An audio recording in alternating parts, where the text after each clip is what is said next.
For all the times that you rain on my parade, and all the clubs you get in using my name. You think you broke Penelope ang amoy ng kwadra, ang unfashionable na plastic na bota, higit sa lahat, tiniis niya pati ang paghawak sa boobs ng baka lahat ng iyon para kay Franco. Nakakainis na iniwan siya nito roon sa gitna ng isang maganda na sanang moment nila. Paano nito nagawang tiisin siya? Ito lang ang nakakaalam. Sigurado siyang naramdaman nito ang tensyon sa pagitan nila. Nakita niya iyon sa mga mata nito. Ngunit hayon, ganoon na naman ang nangyari wala. Nagawa niyang punuin ang lalagyan ng gatas sa loob ng kalahating oras. Pasensya na lang ang mother cows dahil nalinas siya. Nang matapos siya ay nagdisinfect agad siya ng kanyang mga kamay at hinanap ang escort niya. Natagpuan niya ito sa opisina ng tagapangalaga ng mga baka. Kausap nito ang babaeng nagtungo sa kubo noong nakaraang araw, ang kapatid ng fiancé nito. Lalo nang hindi naging maganda ang kanyang mood. Formal siyang ipinakilala rito ni Franco. Ang pangalan ng babae ay Irma. Doon na kayo mananggali sa amin, Manong, Ma'am, wika ng babae. Hindi na, si Franco ang tumugon. That's nice, wika niya. Nako, curious siya sa fiancé ng lalaki. Ibig niyang malaman kung ano ang hitsura nito, kung ano ang katauhan nito. Lalong ibig niyang malaman kung ano ang nakita ni Franco rito. She wanted to find out everything about that lucky beach all of a sudden. Eksakto at bagong gawa ang buro. Gumawa rin ng laing si nanay. Tara na. Lumakad na nga sila. Sinalubong sila ni Aling Belia. Iyon ang pakilala sa kanya ni Franco na nanay ni Frida. Mukhang saklada ito, mukhang tipikal na manggagawa sa farm nila ngunit tila hindi rin handang ituring siyang boss base sa payak na pagsalubong nito sa kanya. Hindi naman sa nagpapa-star treatment siya, lamang ay dapat na magpakita man lang ito ng kaunting pagkarinyo. Gayunman, wala na siyang pakialam dito. Baka nagme-menopause na ito kaya ganoon ang asal. Tumuloy sila sa payak na kabahayan. Hindi pa man siya nakakaupo ay umariba na ang bibig nito tungkol kay Frida, na tila ba ibig iyong ay parinig sa kanya. Ibig nga ni Frida na lumipat na kami sa bahay namin sa bayan. Ako naman, mas gusto rito at dito na ako nasanay. Kahit na matagal na akong hindi namamasukan dito sa farm at ito na lang sina Baknoy at Irma ang namamasukan sa farm, dito pa rin ang pinili ko. Maganda man ang bahay sa bayan, kung hindi ko naman kasama ang mga anak ko, balewala rin, pagbibida nito. Pakiramdam niya ay sinabi lamang iyon ng matanda para ipabatid sa kanya na hindi na ito manggagawa sa farm na hindi niya ito empleyado.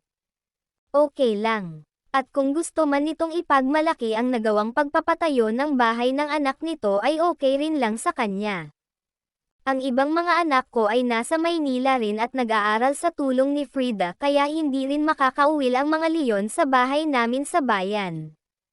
Ito namang dalawang ito ay sinasabihan na rin ni Frida na magsimula na lang ng negosyo, kung bakit matitigas ang ulo at gustong mamasukan na lamang dito. Kahit hindi tinatanong, sige sa pagbida ang matanda tungkol sa anak nito na para bang mayroong interesadong makinig. Maging si Irma ay tila naiilang sa usapang hindi nakakapukaw sa interes. Maya-maya ay inilabas na ng matanda ang larawan ng anak. At muntik na siyang mapanganga nang makita ang larawan ni Frida dahil mukha itong bakla. Iyan ang kuha niya noong sumali siya sa Miss Naga noong makatapos siya ng high school. Isang babae na nakasuot ng green mermaid cut gown at bakat na bakat ang puso nitong tila anumang sandali ay paputok na ang nakita niya sa larawan.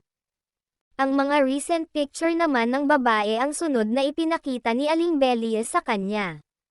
Mga kuha raw sa kung saan saang pasyalan sa ibang bansa. Ang hula niya, bago na masukan sa hotel ang babae ay naging kasambahay muna ito sapagkat may larawan itong todo pose at nakaboots pa. Isang magandang bahay ang background. Okay na sana pero may malaking family picture na nakunan at wala ito sa family picture. Hindi na kailangang sabihing marahil wala ang mga amo nito nang mag-post ito roon. Oh, God. I must save Franco from this woman.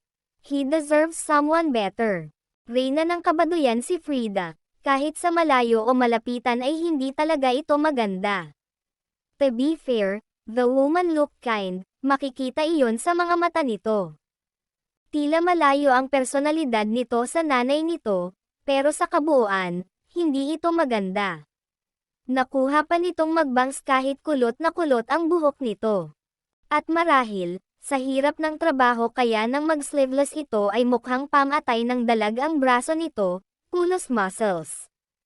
Hindi niya maiwasang tingnan si Franco. Blanco ang mukha nito. Ibig niya itong kastiguhin kung ano ang naisip nito at isang ganoong klaseng babae ang nagustuhan nito ngunit nanatili na lang siyang tahimik. Saka na siya magre-react, kapag mayroon ng tamang pagkakataon. Maya-maya ay niyaya na sila ni Irma sa komedor. Masaganang pananghalian ang nakahain. Salamat at wala ng kwento si Aling Belia tungkol sa anak nito, bagaman siya naman ang napag-initang tanungin nito. Penelope, kumusta na ang daddy mo? He's doing well. Totoo bang ipinadala kanya rito dahil nagkaka-problema siya sa yo? Natigilan siya. The old woman was kidding, right? Ano ang karapatan nitong magtanong ng ganoon sa kanya at saan nito nalaman ang tungkol sa bagay na iyon? Marahil ay sinabi iyon ni Franco. Oh, she was hurt. Hindi na lang niya ipinakita iyon sa mga tao sa harap ng hapag, mukhang napahiya si Irma sa pagkataklesa ng nanay nito. Nanay, nakakahiya kay ma'am. It's okay, Irma. Gusto lang po ni Daddy na matutuhan ako ang mga gawain dito para mapag-aralan ko ang takbo ng kumpanya. Ilang taon ka na, Penelope? 29, dapat noon ka pa bumalik dito sa farm para noon ka pa natuto. Nilhingga niya si Franco. Tahimik lang ito. Isa pang alang-a ng hirit ng matanda, wala na siyang pakialam sa sasabihin nito at isasagot na talaga siya rito. Wala itong karapatang sabihin ang mga iyon sa kanya. Salamat at hindi na ito nagsalita uli. Pagkatapos kumain ay umalis na rin agad sila ni Franco. How she hated that old hag. Nang magising si Penelope ay mataas na ang sikat ng araw at naroon na siya sa kanyang silid. Ang naaalala niya ay nakatulog siya sa mga bisig ni Franco. Nakapagtatakang hindi siya nito ginaising gayong ng mga nakaraang araw, kahit na sarap pa siya sa pagtulog ay tinatawag na siya nito. Nang maalala ang pinagsaluhan nilang halik ay napangiti siya. Hindi nagtagal ang halik na iyon at ang sabi nito ay, I shouldn't have. Gusto nitong iwan na siya sa bahay ngunit sinabi niyang marami ang makakaalam ng tungkol sa halik kapag umalis ito. Ginawa niya liyon sapagkat gusto niyang maunawaan nitong walang silbi ang pagkakaila nito sa sarili na may gusto ito sa kanya. Lalong tumindi ang hinala niya na mayroon talaga itong gusto sa kanya sapagkat naniniwala siyang marami ang maaaring sabihin ng isang halik. Banayad at mapagbigay ang halik nito. It was sweet, loving, and tender. Nanatili ito sa tabi niya hanggang sa nakatulugan na niya ang ganoong eksena at heto nga, hindi siya nito ginaisang. Lumabas siya ng silid, sabik na mahagkan itong muli ngunit wala na ito sa kabahayan. Wala rin ito sa silong nito sa labas ng bahay. Mayroong nakahain sa mesa at mayroon din itong iniwan na note, kasama ng isang banig na gamot at ilang bote ng Gatorade. Stay in the house all day. You need to rest and rehydrate. He was very sweet and thoughtful. Hindi niya alam kung ano ang pumasok sa isip na Laya at tinawagan niya si Alfred upang formal na makipag-break dito. Sa palagay niya ay alam na rin naman ng lalaki na hindi sila magtatagal. Ni hindi na nga sila nito madalas na nagkikita. Saglit lamang sila nitong nag-usap, kahit natutol ito sa breakup ay wala na rin itong nagawa. She was free. Ang problema na lamang ay si Franco. So what if he had already proposed to that girl? Sa kwento ni Aling Belia ay 2 taon nang hindi umuuwi sa Pilipinas ang anak nito at hindi rin niya nababalita ang nagtungo sa Bahrain si Franco. Wala silang business sa bansang iyon at workaholic ito, hindi lumiliban sa trabaho. In short, 2 taon nang hindi nagkikita ng personal ang mga ito. Anong klaseng relasyon ang maaaring alagaan ng mga ito sa ganoong kalagayan? Iyon na ang pagkakataon niya at hindi niya iyon pakakawalan. Sorry na lang si Frida. Kung malalaman nito ang damdamin niya ay mauunawaan siya nito. Babae rin ito. Alam nito ang damdamin ng isang babaeng in love. Yes, I am in love. God, I have been in love with that man for the longest time. Magkahalong saya at lungkot ang nadama niya sapagkat ngayon lang niya iyon inamin sa kanyang sarili. Dahil sa pride niya ay marami siyang oras na sinayang. Kung sana noon pa niya tinanggap iyon sa sarili niya. Kung noon pa ay gumawa na siya ng paraan para hindi sila parang mga aso't pusa kung mag-away. To be fair, the man never did start a fight. Ngunit wala nang saysay na magsisi siya ngayon. Ang gagawin na lamang niya ay ipakita kay Franco na hindi na siya ang babaeng sinabi nitong nagbibigay lang ng problema sa kanyang ama. Handa siyang gawin at ay perfect ang lahat ng ibig nitong gawin at pag-aralan niya. Naligo at gumayak na siya. Hinanap niya ang lalaki at nakita niya ito sa taniman ng kape. He was wearing a sombrero and faded jeans. Best of all, he was topless. Walang binatbat ang abs ni Usher sa abs nito. Hello, sexy, nakangiti at mapanudyong bati niya rito. Para itong nailang, saglit lang siya nitong sinulyapan. Anong ginagawa mo rito? Sabi ko, magpahinga ka. Okay na ako. Magpahinga ka pa rin. Hindi ako bata. Nandito ako para matuto, hindi ba? Well, I'm here and I'm ready to learn. Teach me. Pinagmasdan siya nito, mayroong sumilay ng ngiti sa mga labi nito, ipinaliwanag nito ang proseso ng anihan at taniman ng kape. Ininspeksyon nito ang mga leon, at natuklasan niyang mabusisi ito. Nagtungo siya sa kabilang panig ng hilera ng pananim. Naaliw siya sa paglalakad niya at sa amoy ng pananim kaya nakaabot siya sa dulo. Nang lingunin niya ang binata ay nakita niyang palinga-linga ito. Yumuko agad siya, sa gayon ay hindi siya nito makita. Nakayuko siyang naglakad patungo sa kinerorunan nito. Ang pagitan nila ay ang hilera ng mga pananim na kape. Nang nasa tapat na siya nito ay inabot niya ang binti nito sa siwang ng mga sanga. Gotcha! Anak ng kamote. Nabiglang, sambit nito, tumayo siya habang malakas na tumatawa. Hinahanap mo ako. Ang liit mo kasi, kaunting yuko lang, hindi na kita makita. Ah, maliit pala, ha? Inabot niya ito ngunit dahil ayaw niyang mag-alusan ng sanga ay mabilis itong nakaiwas sa kanya. Hinabol niya ito nang tumakbo ito, nakapagitan pa rin sa kanila ang mga pananim. Ang bilis nitong nakalamang ng distansya sa kanya. Maikli kasi ang binti mo, panunudyo nito. What I lack in height, I compensate for with beauty and speed. Tawa ito ng tawa. Ito ang lumapit sa kanya, umikot sa dulo ng tanim.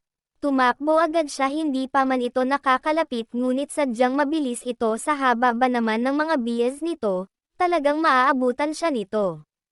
Anong tili niya nang pumaikot sa kanyang baywang ang braso nito. Napaluhod sila sa lupa nang mawalan sila ng balanse. Impit siyang napadaing. Mahapdi ang nagasgas ang bahagi ng kanyang tuhod. Animo siya papel na kay bilis nitong itinihaya. Ang mga binti nito ang naging sapin niya. May kaunting dugo nga sa tuhod niya. Pasensya ka na. Nawalan din ako ng balanse. He was so cute. Lihim siyang napangiti kahit umirap siya kunwari dito. Kumuha ito ng puting panyo mula sa bulsa nito at itinali iyon sa tuhod niya. Hinaipan nito ang galos sa bandang binti niya. Masakit ba? Umiling siya. Suddenly, she was very aware that she was wearing a dress. Dahil nakaupo siya sa mga binti nito at nakaanghigulo ang kanyang tuhod kaya nakalapat ang paa niya sa lupa ay nasisilip nito ang panloob niya. Pinagdikit agad niya ang mga tuhod. Nang tingnan niya ito ay titig na titig ito sa kanya. Magkakasunod ang kanyang naging paglunok bago tuluyang nagsanib ang kanilang mga labi. It was a very passionate kiss. Ang naging tugon niya roon ay ubod din ng init. Ang mga bisig nito ay nakayakap sa kanya na tila ba ayaw na siyang pakawalan pa. Mabilis na nagtungo sa kanyang leeg ang mga labi nito. She was breathing hard, and her heart was thumping like crazy. Mabilis na natanggal ng eksperto nitong kamay ang botones ng kanyang damit at ganoon din kabilas na damako ang kamay nito sa likod niya upang tuluyang alisin ang hook ng kanyang bra. She threw caution to the wind. Madaling kalimutan ang babala ng isip kapag ganoon nakainit ang kanyang pakiramdam. Animo siya langgo sa mga sensasyong dulot nito. There they were, in between coffee shrubs where no one can see them, their passion burning their bodies. He sucked on her breast eagerly, yet with so much care. His hands started feeling her, caressing her, stroking her. Naitukod na lamang niya ang mga kamay patalikod, sa mga binti nito. She was about to shout from sheer pleasure when he kissed her lips as her back arched, and she spasmed. She unbuttoned his fly as if it wasn't her first time to do it. She was so eager to receive him, so eager to experience the next step with him. He helped her up and she gasped, seeing how ready he was. He gently guided her until their bodies joined together. She bit her lower lip to stop herself from groaning. She felt pain, but she knew it would not last for long. Ang hindi niya inasahan ay ang biglang pagkatigil ng lahat. Maingat siya nitong ainal-alayan, iniupong muli sa binti nito, saka isinara ang botones ng kanyang dress. Nakatingin lamang siya rito, labis na nagtataka sa nangyayari. Mukhang wala itong balak na magpaliwanag sapagkat inudyukan siya nitong tumayo, saka ito tumayo na rin. Mabilis nitong naisarang muli ang pantalon nito. Nalilito siya, naguguluhan. May nagawa ba siyang hindi nito nagustuhan? O baka mayroon sly ang hindi ginawa? What's the matter, Franco? Nothing. Hindi ito tumitingin sa kanya. Tell me what the matter is. Wala. Mali lang ang ginawa natin. Halos matigagal siya rito.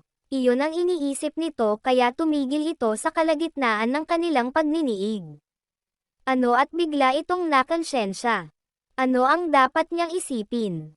Hindi niya alam at hindi rin niya alam kung ano ang kanyang magiging reaksyon. Tahimik lang ito kaya nanahimik na rin siya hanggang sa makarating na sila sa kubo. Kinumusta nito ang kanyang pakiramdam. I feel okay. Very well, then. I'll leave you for now. I'll be back later. Wala pa rin siyang maisip na matinong sabihin kaya pinagmasdan na lang niya itong maglakad palayo. Itinatanong sa maglakad palayo, itinatanong sa sarili kung ano ang ibig sabihin ng lahat ng iyon. Dapat ba siyang mabahala? Can she now be classified as a non-virgin, or was she still, figuratively speaking, a virgin since the act had stopped abruptly? What the hell was she supposed to do now?